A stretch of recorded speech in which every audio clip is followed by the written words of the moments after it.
Hi friends ఎలా ఉన్నారు? ఎవరైతే కెమెరా లవర్స్ ఉంటారో వాళ్ళకి త్వరలో వివో నుంచి వివో X200 FE మొబైల్ అయితే లాంచ్ కాబోతుంది. ఇది one of the best camera phone అని చెప్పొచ్చు. మనకి అఫీషియల్‌గా లాంచ్ డేట్ అయితే ఇంకా రివీల్ కాలేదు. బట్ కమింగ్ సూన్ అని వీళ్ళు ఒక పోస్ట్ అయితే హింట్ ఇచ్చారన్నమాట.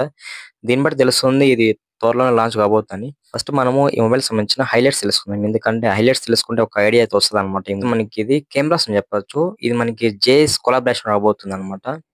కాబట్టి కెమెరాస్ మాత్రం అయితే మంచి పర్ఫార్మెన్స్ అయితే ఉండబోతున్నాయి. ఇది 6500 ఎంఏహెచ్ బ్యాటరీ అయితే రాబోతుంది. అండ్ ఇక్కడ బ్యాటరీ కూడా చాలా ఇంప్రూవ్ చేశారు. Diamond city 9300 plus processor use చేస్తారన్నమాట. చాలా అడ్వాన్స్ ప్రాసెసర్. అలాగే IP68 అండ్ 16 తో రాబోతుంది అనమాట. ఇక్కడ డ్యూరబిలిటీలో కూడా మంచిగా థింక్ చేశారు అనిపించింది.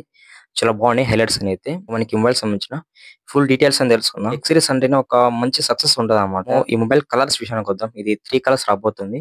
ఇక్కడ చూసినట్టయితే బ్లాక్, అలాగే బ్లూ, యెల్లో అన్నమాట. 3 కలర్స్ అయితే మనకి అవైలబుల్ ఉన్నాయి. ఈ 3 కలర్స్ లో 2 కలర్స్ బాగుంటాయి అన్నమాట. యెల్లో బాగుంటది, బ్లూ బాగుంటది. డిజైన్ అండ్ బిల్డ్ క్వాలిటీ అనుకుందాం. ఇది ఫ్రంట్ అయితే ఫ్లాటిస్ ఉంటది. బ్యాక్ అయితే గ్లాస్ ఫినిష్ ఉంటది. సైడ్ అయితే ప్లాస్టిక్ ఫినిష్ ఉంటది. ఇది డ్యూయల్ స్టోరేజ్ స్పీకర్ సపోర్ట్ ఉంది. ఇక్కడ డాల్బీ అట్మాస్ ఇలాంటి సపోర్ట్ లేదన్నమాట. బట్ సౌండ్ క్వాలిటీ కొంచెం బాగుంటది. In display finger print support ఉంది. ఇది మనకు ఆప్టికల్లీ. కాకపోతే కొంచెం ఫాస్ట్ గా అన్లాక్ అవుతది. అలాగే IP68 అండ్ 69 కూడా సపోర్ట్ చేస్తుంది అనమాట. ఫుల్లీ వాటర్ రేటింగ్ ఫోన్ అని చెప్పొచ్చు. థిక్నెస్ విషయానికి వద్దాం. 7.9 mm థిక్నెస్ ఉండని చెప్తున్నారు. థిక్నెస్ చాలా తక్కువ అనుకోవచ్చు అనమాట. మేజర్ మనకి ఇది ఒక స్లిమ్మెస్ట్ ఫోన్ అయితే అనుకోవచ్చు. అల్ట్రా స్లిమ్ ఫోన్ అని చెప్పొచ్చు. వెయిట్ విషయానికి అయితే 186 గ్రామ్స్ అయితే వెయిట్ ఉందన్నమాట. చాలా లైట్ వెయిట్. డిజైన్ విషయానికి వద్దాం. ఈసారి డిజైన్ లో చాలా చేంజ్ చేశారని చెప్పొచ్చు. Display 6.31 inches 1.5K omelette display రాబోతుంది. ఇక్కడ మనకి స్క్రీన్ సైజ్ చూస్తే చాలా తక్కువ ఉంది కదా! ఒక కాంపాక్ట్ డిస్ప్లే అని చెప్పొచ్చు ఇది.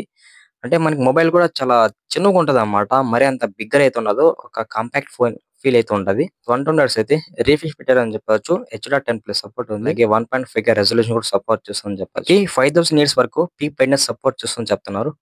5000 నిట్స్ అంటే కొంచెం ఎక్కువ అనుకోవచ్చు అనమాట. అంటే మనకి మేజర్‌గా ఇండోర్ గాని, అవుట్‌డోర్ లో గాని బ్రైట్నెస్ లెవెల్స్ అనేటివి కొంచెం ఎక్కువే ఉంటాయి. అలాగే ఇందులో మనకి వైడ్ వన్, L1 సపోర్ట్ ఉంది. ఓటీటీ ప్లాట్‌ఫార్మ్ అంతా కూడా ఫుల్ హెచ్‌డీ చూడొచ్చు. అక్కడ కూడా బ్యాటరీ ఎక్స్‌పీరియన్స్ ఉంటదన్నమాట. ఈ డిస్ప్లే అయితే చాలా బెటర్ అని చెప్పొచ్చన్నమాట. మేజర్ మనకి వివో డిస్ప్లేస్ అయితే చాలా ఇంప్రెసివ్‌గా ఉంటాయన్నమాట. విజువల్ ఎక్స్‌పీరియన్స్ కూడా చాలా బాగుంటది. నెక్స్ట్ మనం మాట్లాడుకోవాల్సింది ప్రాసెసర్ అని చెప్పొచ్చు. ఇది ఇక్కడ పెద్ద హైలైట్. ఇది MediaTek diamond city 9300 plus processor use చేస్తారు. 4 బిల్ట్ ఇన్ ప్రాసెసర్. మనకి LPDDR5X రాబోతుంది. అలాగే UFS 3.1 మీద రాబోతుందన్నమాట. ఇక్కడ మనకి ర్యామ్ టైప్ ఓకే గాని బట్ స్టోరేజ్ టైప్ కొంచెం తక్కువ ఉంది. మినిమమ్ ఇక్కడ UFS 4.1 ఇచ్చింటే బాగుండేది. ఇంకా ఈ ప్రాసెసర్ రిలేటెడ్ విషయానికి వద్దాం. మేజర్‌గా మనకి ఈ ప్రాసెసర్‌లో బీజీఎంఐ గాని, call of duty, free fire ఈ టైప్ ఆఫ్ గేమ్స్ ఏదైనా కూడా కొంచెం బెటర్‌గా అయితే గేమ్స్ అయితే ఆప్టిమైజ్ చేయగలదు.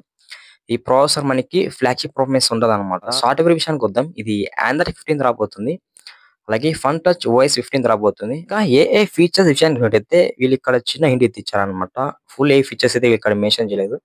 ఒక ఫీచర్ మాత్రం బయట పెట్టారు. ఇది గూగుల్ జెమినీ అయితే రాబోతుంది. దీనివల్ల చాలా అడ్వాంటేజ్ ఉందన్నమాట. అంటే మనం దీన్ని యూజ్ చేసుకొని ఒక మంచి వాల్యూడ్ ఇన్ఫర్మేషన్ అయితే మనము రిసీవ్ చేసుకోవచ్చన్నమాట. నెక్స్ట్ మనం మాట్లాడుకోవాల్సింది కెమెరా అన్నమాట. మనకి ఇది డ్యూయల్ క్యామ్ సెటప్ ఉంది. మిడిల్‌లో జేఎస్ పార్ట్నర్‌షిప్ రాబోతుంది. ఈ జేఎస్ అనేది మనకి కెమెరాస్‌కి ఒక పెద్ద హిట్ అని చెప్పొచ్చన్నమాట. ఫోటోస్‌ని మంచి క్లారిటీగా తీస్తదని చెప్పొచ్చు. ఇక్కడ మెయిన్ కెమెరా చూసినట్టయితే 50 ఎంపీ ఇచ్చారు. ఇందులో కూడా మనకి జేఎస్ పార్ట్నర్‌షిప్ ఉంది. సోనీ IMX91 సెన్సార్ అయితే యూజ్ చేస్తారు. చాలా బెటర్ సెన్సార్ అని చెప్పొచ్చు. వాయిస్ కూడా సపోర్ట్ ఉందన్నమాట. మనకి మెయిన్ కెమెరాలో జేఎస్ పార్ట్నర్‌షిప్ ఉంది. అలాగే సోనీ సెన్సార్ యూజ్ చేస్తారు కాబట్టి ఫోటోస్ మాత్రం అయితే దద్దరిల్లిపోతాయని చెప్పొచ్చు. మనకి ఇక్కడ చిన్న ఎగ్జాంపుల్ చూసుకోవచ్చన్నమాట. 85 ఎంఎంకి అలాగే 100 ఎంఎంకి ఫోటోస్ అయితే వీళ్ళు క్యాప్చర్ చేసి మనకి ఇక్కడ ప్రెజెంట్ చేశారన్నమాట. రేర్ కెమెరా యూజ్ చేసుకొని మాక్సిమం 4K 60 fps లో వీడియో రికార్డ్ చేసుకోవచ్చు. సెకండరీ కెమెరా విషయానికి వద్దాం. మనకి ఇక్కడ 50 ఎంపీ టెలిఫోటో పెరిస్కోప్ కెమెరా పెట్టారు. ఇందులో కూడా మనకి జేఎస్ పార్ట్నర్‌షిప్ ఉందని చెప్పొచ్చు అన్నమాట. టెలిఫోటో కెమెరాలో వాయిస్ కూడా సపోర్ట్ ఉందని చెప్పొచ్చు అన్నమాట. ఇంకా మనకి టెలిఫోటో కెమెరా అంటే చెప్పాల్సిన లేదు కదా! ఫోటోస్‌లో కింగ్ అని చెప్పొచ్చు. అందులోన జేఎస్ పార్ట్నర్‌షిప్ ఉంది. ఇంకా ఫోటోస్‌ని ఒక రేంజ్‌లో తీస్తదని చెప్పొచ్చనమాట. ఈ టెలిఫోటో కెమెరా అనేది. ఇందులో మనకి అప్ టు 3x వరకు అయితే ఆప్టికల్ జూమ్ ఉందనమాట. మేజర్‌గా టెలిఫోటో కెమెరా ఇంటెన్షన్ ఏమంటే లాంగ్‌లో ఉన్న ఫోటోస్‌ని కొంచెం బెటర్‌గా క్యాప్చర్ చేస్తదని చెప్పొచ్చనమాట. First camera విషయానికొద్దాం. మనకి ఇక్కడ 8 MP ultra wide angle camera better అని చెప్పొచ్చు. ఫ్రంట్ కెమెరా విషయానికి కొడితే మనకి ఇక్కడ 50 ఎంపీ పెట్టారనమాట. 50 ఎంపీ అంటే చాలా ఎక్కువ అని చెప్పొచ్చు. మన ఫోటోస్ కూడా చాలా హై రిజల్యూషన్‌లో తీస్తదని చెప్పొచ్చు. మేజర్ ఎవరైతే గ్రూప్ ఫోటోస్ అలాగే సెల్ఫీస్ ఎక్కువ దిగుతుంటారో వాళ్ళకి ఫ్రంట్ కెమెరా చాలా బాగుంటది. ఫ్రంట్ కెమెరా యూజ్ చేసుకొని మాక్సిమం 4K 30 ఎఫ్‌పిఎస్‌లో వీడియో రికార్డ్ చేసుకోవచ్చు. మనకి వివో కెమెరాస్ అంటే చెప్పనవసరం లేదు.